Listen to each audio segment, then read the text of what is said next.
Hello and welcome to a new episode, traveler, of this review of replicas from World of Warcraft. On the menu today, nothing else but the legendary Shadowmourne.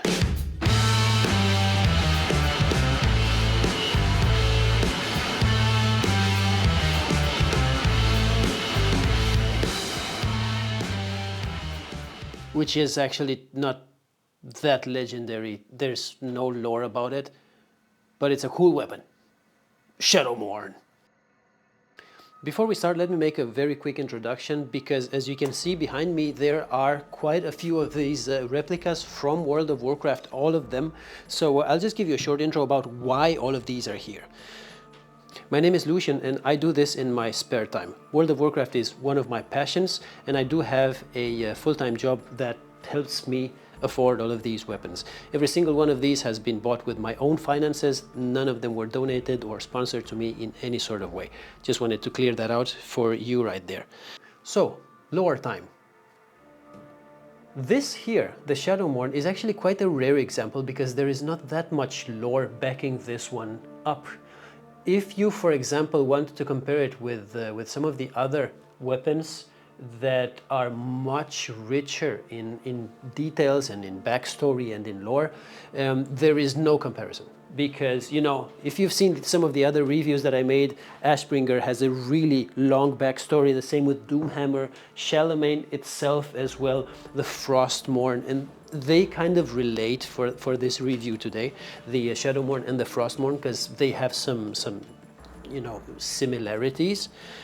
But the Shadowmourne is not that rich in lore. So what the point of the Shadowmourne is, lore-wise, is that the Ebon Blade, the Death Knights of Ebon Blade, wanted to create a weapon that could be a rival to the Frostmourne. Back in Wrath of the Lich King, we did not know about the Jailer, we didn't know about the Rune Carver and the way these domination items, artifacts, they were made. So for example, the Frostmourne and the Helm of Domination were made in the Maw. We didn't know that back then. It was added in Shadowlands and many people hated that, but that's just how it is. What happens if you look at Frostmourne over here, and I'll try to bring it up in focus for you. This is actually quite light, by the way. Check the review for this. You can see the runes on it. I'll try to mask my face so you can see the runes. The runes on it actually give it the ability to be a Mourn Blade, because the runes drag from the power of the Maw, which allows it to you know, steal the souls of its victims and also revive them again, bring them back as undead. So they kind of wanted to do that again, and they actually did do that again. When you look at Shadowmourne here, and it also has the runes on both sides. Let me just focus this. Here. Runes everywhere. The Shadowmourne is a quest reward. It's a quest chain, which is 9 quests in total. And a fun fact, it's the first time it was achieved, this was in March 2010. I can't remember the server, but you can find it online if you're very interested in that. But March 2010, the first time this was obtained in game. One of the most important parts of the story, lore-wise, I would say, is the hammer, the Light's Vengeance, and he also used that when he went down and went on a rampage to conquer or to purge, cleanse Stratholme. So the Light's Vengeance was his paladin hammer that he was allowed to use only while he was in the service of light. But while he was rampaging in Stratholme, the light was kind of failing him. And then at the end of the Culling of Stratholme, he met the Demon Lord there, who just teleported to Northrend and urged Arthas to follow him. But this was all a part of a larger plan to get him to Northrend and guide Arthas towards the Runeblade there, the Frostmourne. Why am I mentioning this hammer? It's because the hammer, in the quest line, one of the first big things that you're sent to get is the Light's Vengeance hammer, because that would serve as the base for the Shadowmourne. And there are several items you have to pick up in the quest line for the Shadowmourne. So you need to pick up the Light's Vengeance, you need the Blood of an Old God, which is Yogg-Saron in the expansions. You also need some shards of the Frozen Throne, and of course you need some souls. Just put some souls in there. Otherwise, this is a weapon for paladins, warriors, and death knights, and not that much more is known about the Shadowmourne. The point of it was that it should be created to combat Frostmourne, but it didn't. It's not the Shadowmourne who shattered Frostmourne. If you watched my review about the Frostmourne, then you know that it's actually Tyrion Fordring who wielded the Ashbringer who shattered Frostmourne. And I also did an enactment of exactly how that happened with one blade in each hand. You need to see that if you haven't. But that's unfortunately the end of the story, lore-wise. There's quite a lot of debate online there whether this was, you know, whether this is actually a proper lore piece, or was this just an excuse to find a really awesome game. It was quite overpowered back in Wrath of the Lich King. This weapon was an amazing weapon, but lore-wise, this isn't that rich. Those were my words about the lore of the weapon. Let's get down and see the weapon itself. I will start by saying, although the lore is not there to support this weapon, this is one of my favorites. And one of the biggest reasons that this is my favorite, especially axe, it's my only axe, but this feels so incredibly well in your hands that I just couldn't believe it. So the entire shaft here is covered in leather that's very nice and soft and comfortable to the touch, that it's incredible. You can whirlwind with this. It's not that heavy, we're gonna get back to that, but you can just do just about anything. And you can just like swap hands, go right-handed, left-handed, then you can do a whirlwind.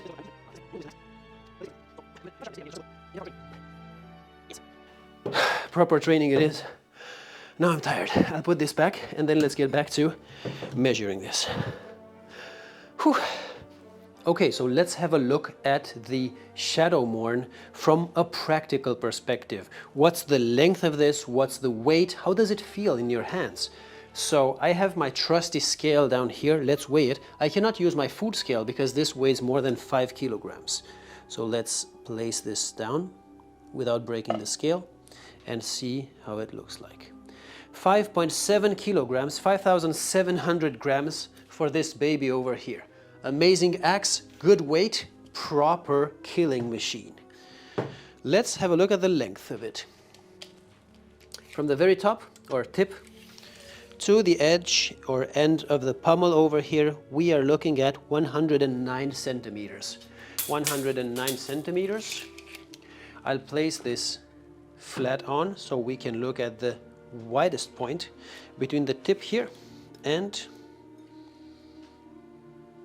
it's right about there. The widest point is exactly 40 centimeters. 40 centimeters, 400 millimeters. The thickness of the shaft over here, we're looking at 35 millimeters. The perfect balance, 35 millimeters. I sound like a guy doing an auction or something. 35 millimeters going once, going twice. We have some horns here, quiet. Okay, so we actually have 3 parts in the Shadowmourne. One of them is from the top and up to here. This screws off from here, so we have the head. And then we have the long length of the shaft down here, so this is the second part. And the third part is the pommel over here at the end, which screws off, as you can see here, right here at this place. Good. Features. We start with the pommel here, very nice pommel, proper weight to it, and made of steel, clear and nicely colored with a pleasant dark gray finish to it, kind of like a dark silver. This is solid steel, and then we have some fluff here. I don't even know what to call it. We have some leather pieces that I thought up here anyway would droop down with time, but they actually never did. I also store it with the tail upwards, so they would, actually they did droop naturally down towards this side. Would have just been a bit beautiful if they drooped down the other side. But yes, this is the pommel. Then we have the grip, which is, I'm telling you, fantastic. But let's get there a bit later when I tell you about the feel of the weapon. The grip over here is also steel, and then it has this leather that's, I think it's around maybe 3 centimeters, and then it's wound around it with maybe 5 millimeters overlap between the leather layers. So we have one part which is here, and then another part here going into the pommel that screws in. Carrying on towards the top here, some more leather strips that, you know, beautifully cover this. Then we go up towards the head of the axe, where we have the skull with the horns going up, and I will bring the Frostmourne in just a second because we have some similarities there that you need to see. So just like with the Frostmourne, we have the narrow horns that go here, and on the other side, when I twist it, you can see this actually goes off. We have the wide horns, and then they intertwine at the top of the Frostmourne or the Shadowmourne right here. Let's start with the back of the axe, which is used to drag towards you, right? I'll just do it this way so you can better see it. Boom. Then you would just grab your enemy and drag them towards you, like Darius in League of Legends. Then we have the large, you know, main hitting area with 1, 2, 3, 4 large teeth, with this being the largest, also where you get the widest point of the axe. A really good sharp part at the end here. And of course we have the runes, because this is a Mourn blade, so the runes is what actually gives a Mourn blade its capacity to shatter souls and take them into the blade and empower the blade in itself. Now we're talking about the runes. We can also talk about the main rune blade or Mourn blade, the Frostmourne. And when I hold it like this, you will see that how beautiful this works together, because we have the same color of the leather, although this seems a bit darker, but the leather on the grip of the Frostmourne is also much more used, because I've been wielding this a lot, because that's what I do in the evenings. I just go around and play the Lich King and wield swords in my apartment, because you do that.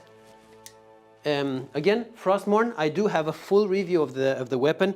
Please go and check this out whenever you have the time. And if you like to see some more weapons, throw a subscribe to the channel. Hope you enjoy the content and the way I'm doing the content. One part was the grip over here, but another part that I absolutely love, check this out. So when you hold these, you can see the skulls on both the weapons. They look absolutely similar. And if you also look at the horns on the skulls, they work exactly the same, where there is a narrow version on one side, then you turn it on the other side and there's a wider version of the horns, and then they intertwine at the top. I'll cover my face here so it can focus on the swords and axe. Here, there. I think I might at some point add some, what is it called, thread lock to this Shadowmourne, because it starts unwinding when you least expect it, and that's not pleasant. That is not pleasant. Is there anything left to talk about this? About the features? I don't think so. The build quality is okay. The only problem is there's one of the horns that doesn't sit perfectly snug here, and it kind of like wobbles around. But I mean, that's kind of like a smaller issue with it. Let's get to the next part, which is the feel of the axe and the maneuverability of it. And this is where I go crazy, because this is the most comfortable and wieldy axe from from the collection that I have, if we do not take into consideration the footman sword, which is a one-hander. Remember, this is a two-hander. So if you compare the weight, for example, of the Shadowmourne with a footman sword like this one here, you cannot even compare. This is 5.7 kilos. This is probably maybe 1.9. I will have a YouTube review for this one soon, together with the Alliance Shield. But this one is just extremely nice to handle, and then you can also use it with two hands, but then this is a one-hander. So, getting back to Shadowmourne, I absolutely love the way this handles. You can hold it, you can throw it, you can chop some wood if you really want to. I'll go around so you can see it much better here with the light. The width of the grip is just incredibly good. And you know, the exact proper width, so you just wrap your hand around it and it stays there because of the leather, which is very soft. So this is extremely nice. If I want, I will whirlwind with this axe. Even though it's not a whirlwind axe, feels really good, then I can just throw it around. And you see now, it's kind of like opening up from the, what is it called? Thing that goes around, you know what I mean. It's called the thread, yeah. So I will be able to play around with this axe, do again a whirlwind, and then stab my monitor because it's not the newest version anymore. I will not do that because it costs me my soul again. This is so awesome. I completely, like, I get filled with testosterone when I wield this, and I get emptied out of all my energy because it just invites you to go all out and rip the souls out of the victims that are nearby you. They will not forget you. Oh wait, let's get back to reality. This just feels good. Should you buy this or not?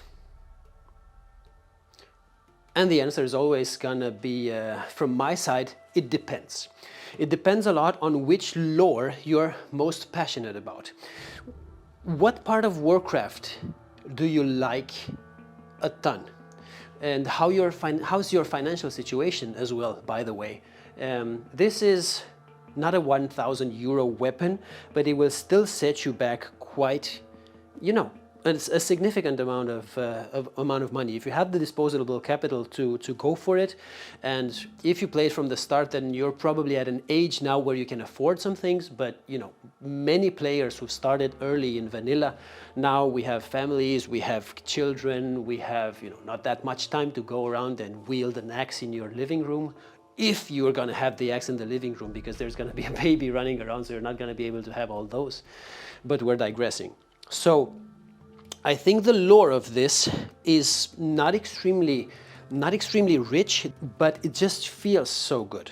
It just feels so good. So I'm talking a lot right now, but it's going to depend a lot. Have you played a lot of World of Warcraft during the Wrath of the Lich King expansion?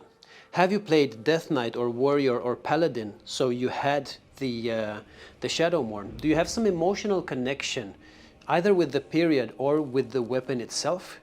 Have you played Blood Death Knight during Wrath of the Lich King? Then you're gonna be happy to have this axe at home. This, I don't know why, for some reason I kind of connect this axe more to the Horde than I do with the Alliance, but that's more because this feels more raw. This feels more, you know, powerful in an unpolished version. Whereas if we're talking clean Alliance, then we're talking the Royal Guard sword, right? Where you have clean lines, you have some lion. Of course, you're gonna have a lion, it's Alliance.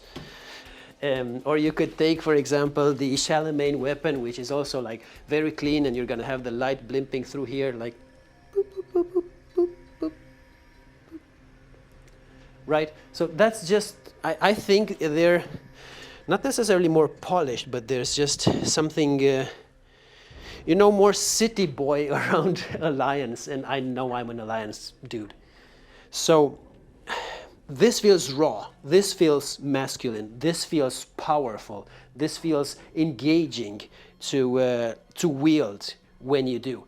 It feels also extremely well when it's, you know, it's holstered into a piece of wood, and if you have room, if you have a huge villa by the time now you're an adult, and you can get a huge, what is it called, tree trunk that you can like bash this one into, that would just yell at you that this is sheer power. I think this is a beautiful axe. It will be one of the last ones to go for me. I like it, I enjoy it, and it just gives me that extra power, I think, for some reason. I think that's my opinion on it. So let me know, would you buy the Shadowmourne, or are you more of a Frostmourne type of person? I don't know what a Frostmourne type of person it is, but you can let me know in the comments below. So a last note here for this video here. I hope you're enjoying these videos. These are long format, so this takes a long time, but I hope you're enjoying it. This is my first attempt with YouTube, so I'm trying to get things right, but of course I'm going to make some, you know, errors at some point, but I want to keep this authentic as well. So this long format includes the lore, includes a deep or in-depth analysis of the weapon. I hope you're enjoying it as it is. I hope you're grabbing your healthy snacks and just watching this video in your free time. And if you feel like sharing the discussion with your friends, where this weird guy goes whirlwinding Shadowmourne in his apartment, you can discuss and have some chats about that. I would love to see you on the channel again. Remember that I do have reviews for all these weapons, if you like seeing this type of content. And with that said, thank you once again for joining this channel and building up the community, and I'll see you on the next video. Bye!